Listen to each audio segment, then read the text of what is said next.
Good evening.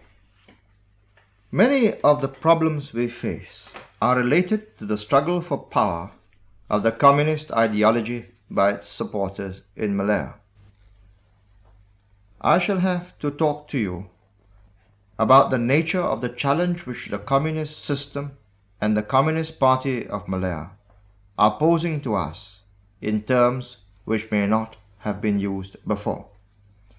For years, since the beginning of the emergency in 1948, communism has been painted in terms of violence, terror, brutality, and evil.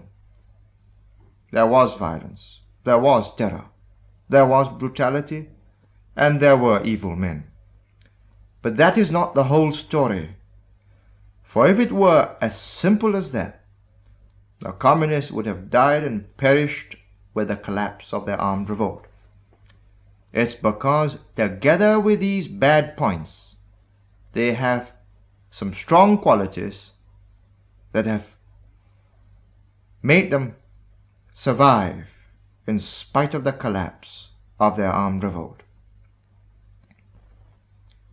For the foreseeable future, the communists have no chance of capturing power in the Federation or in Singapore by force of arms.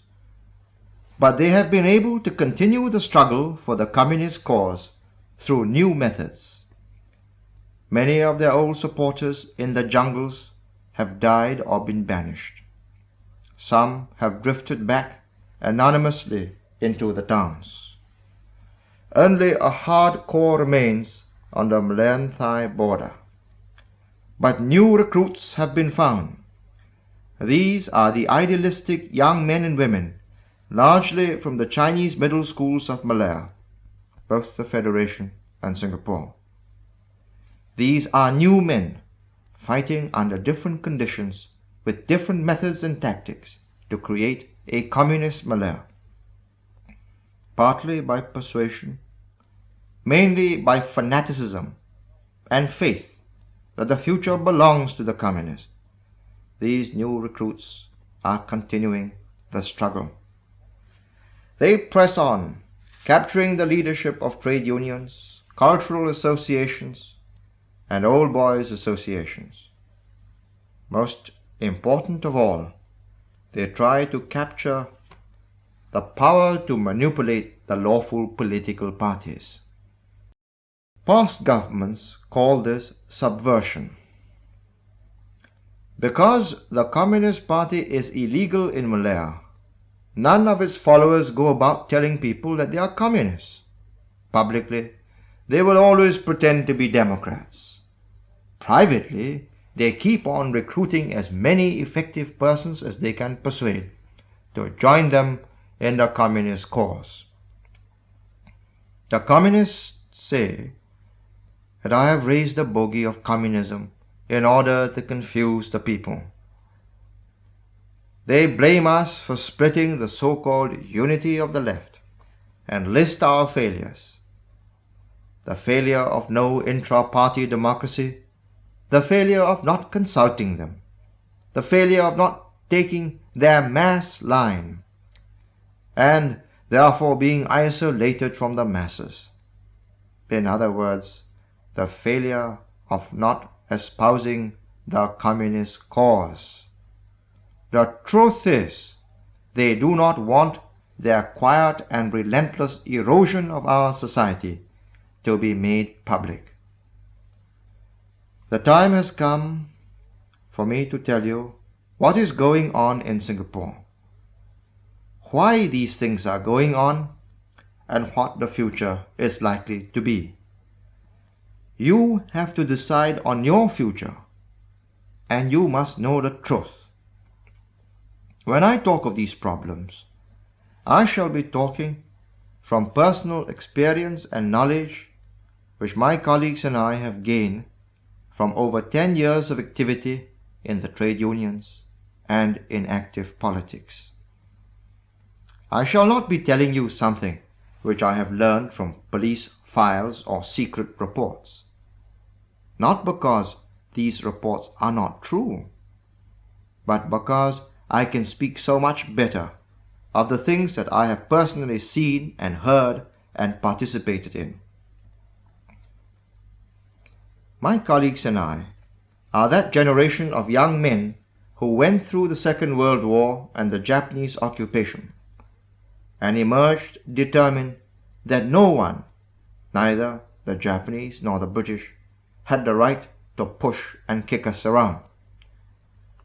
We were determined that we could govern ourselves and bring up our children in a country where we can be proud to be a self-respecting people. When the war came to an end in 1945, there was never a chance of the old type of British colonial system ever being recreated. The scales had fallen from our eyes, and we saw for ourselves that the local people could run the country. In fact, the local people did run the country for the Japanese military administration. The Europeans had a better life in our country, more pay, bigger houses, bigger cars, a higher standard of living. Not because they were more capable, but because power and military might was on their side. When that power went, they were stripped literally naked as prisoners of war and became very ordinary people. It was the Japanese 10-cent store man who, backed by Japanese military might, suddenly became the big boss who occupied the big house and had the better life. 3 years after the end of the Second World War, a violent revolution started in Malaya. The communists, who were almost a non-existent force in the years before the war, were allowed to arm themselves as a force just before the British surrendered.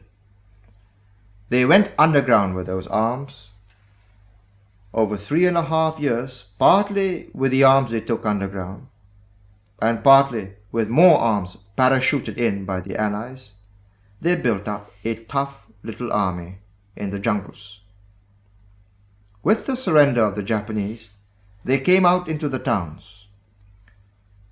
Then, for the first time, the MCP emerged as a legally recognized political force in our country. But it was not for long. In 1948, they retreated to the jungles and the armed insurrection, which was called the Emergency, started. That was a fierce and grim revolt. The angry young men from the Chinese middle schools who hated colonialism and the British joined the communists to rid the country of British imperialism. In those tough years, 1949 and 1950, we got our first taste of the practical realities of politics. We had learned the theories of socialism, communism, and capitalism in books, and read the histories of other revolutions. But we now began to understand the meaning of revolution in terms of life and blood, liberty and incarceration, hate and fear, love and comradeship. We have learned one important thing during the last decade, that only those count and matter who have the strength and courage of their convictions to stick up and stand up for what they believe in, for their people, for their country, regardless of what happens to themselves. Parts of this narrative are concerned with friends with great personal courage and deep political conviction, who have gone over to the communist side. Because they have accepted the communist doctrine and dogma, they would not have the slightest compunction, if the time comes, to destroy us, the non-communists, if we do not bend to their will. On the other hand, other friends have been so disgusted by the stupidities of the leadership of the Communist Party that they have abjured the Communists and come over and joined us at great personal peril to themselves. So the battle goes on for the hearts and minds of the political activists of the country. Some I will be able to tell you by name. Others I shall refer to by nicknames. But they are all real living people, men of my generation, fierce men on both sides. They will be listening to these talks, wondering how much I will disclose, whether I will take an unfair advantage over them.